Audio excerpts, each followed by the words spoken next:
Have you ever wondered, what if a country's rule book was basically written in stone? Today, we're going to dive into exactly that.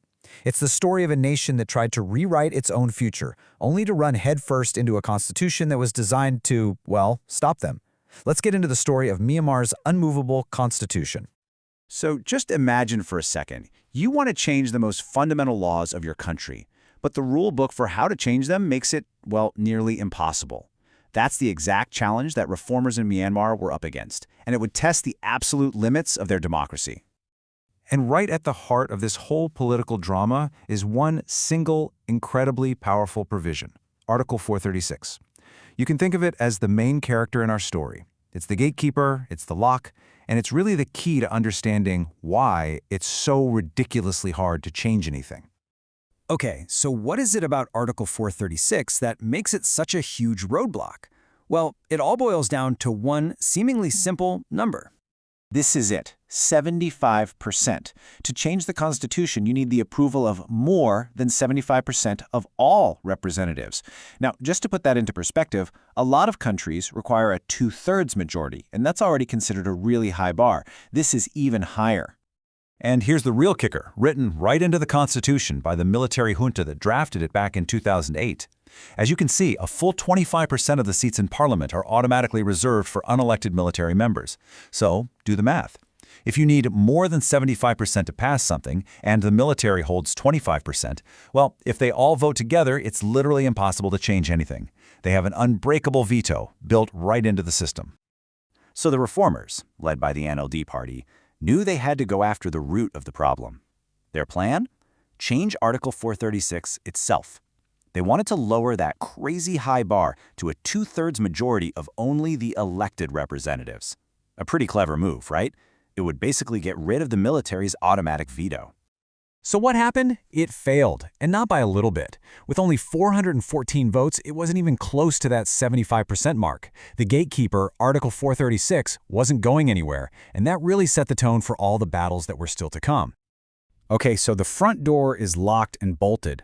The reformers had to try a different way in. Their next target?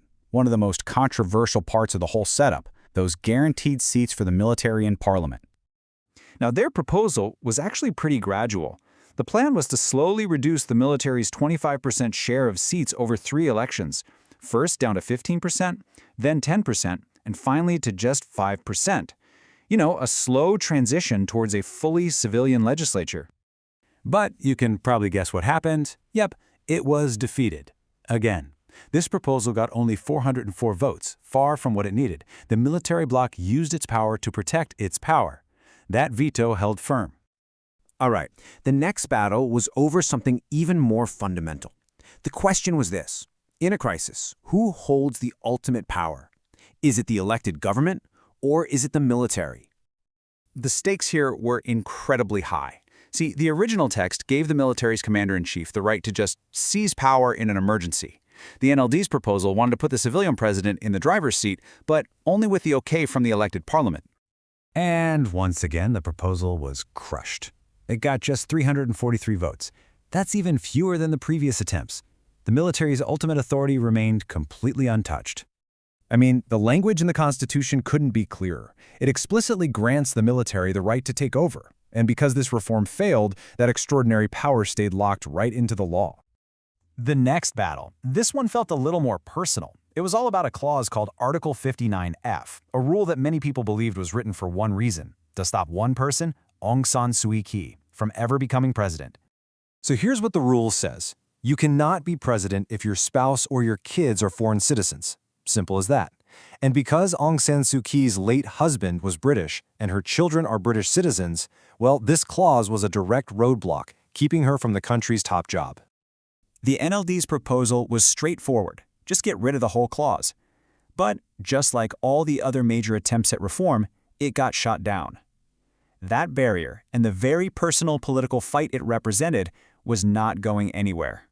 So after watching every major reform fail, you'd be forgiven for thinking that absolutely nothing could be changed in this constitution. But that's not quite true. And the one thing that did pass is maybe the most revealing part of this whole story. Just look at this contrast. It's almost unbelievable. On one hand, a proposal to say the military's political role should be in accordance with the desire of the people, a pretty fundamental democratic idea, right? That failed. On the other hand, a proposal to change the word aged to elderly in a sentence about social welfare. That one passed with 584 votes. It's the perfect summary, isn't it? Cosmetic, semantic changes were possible, but any change that touched the core of the military's power was a hard no. So what does this all tell us? When you step back and look at the whole picture, it becomes crystal clear. Every single serious attempt to shift the balance of power, from the military's veto, to their seats in parliament, to emergency powers, to who could be president, everyone was systematically blocked. The system wasn't broken, it was working exactly as it was designed to. And that's really the heart of it. This whole process showed that the failure to amend the Constitution wasn't a bug in the system, it was a feature. The whole thing was designed with a lock, and the military held the only key. This proved the Constitution wasn't a living document meant to evolve. For all intents and purposes, it was set in stone. And all of this leaves us with one final, crucial question. When a country's own laws are the biggest obstacle to change, what comes next?